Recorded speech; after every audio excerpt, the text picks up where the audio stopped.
Jajaran kepolisian sektor Gianyar menyalurkan bantuan paket sembako ke warga terdampak COVID-19 dan PPKM darurat di wilayah Kecamatan Gianyar.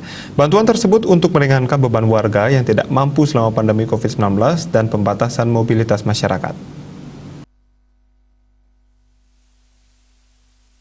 Pembagian bantuan sosial tersebut dipimpin langsung Kapolsek Gianyar Kompol I Gusti Ngurah Yudhistira, didampingi Kanit Binmas Ibtu I Ketut Suwarnata dan anggota Polsek Gianyar.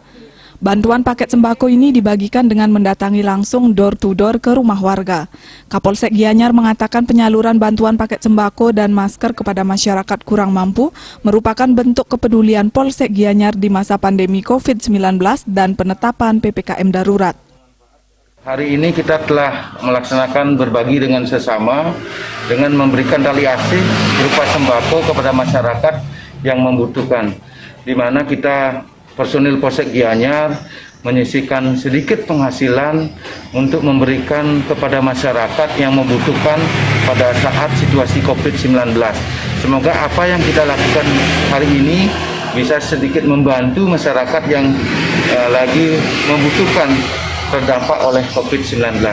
Lagi, saya Kepala Desa Seronggo hari ini mengucapkan terima kasih yang sebesar-besarnya dan setulus-tulusnya kepada Bapak Kapolsek, terutama jajaran Kepolisian Republik Indonesia dan khususnya Kapolsek Gianyar telah membantu meringankan warga kami dengan memberikan tali kasih sembako. Moga-moga pandemi ini cepat berlalu. Personel di Polsek Gianyar menyisihkan sedikit penghasilan untuk berbagi kepada sesama yang membutuhkan di masa pandemi COVID-19 dan penetapan PPKM darurat. Diharapkan bantuan ini bisa membantu kebutuhan pangan masyarakat. Penyaluran paket sembako bakal digelar rutin dan berkesinambungan sampai hari terakhir PPKM darurat dengan menyasar beberapa rumah warga yang benar-benar sangat membutuhkan. Raiswantara, Bali TV.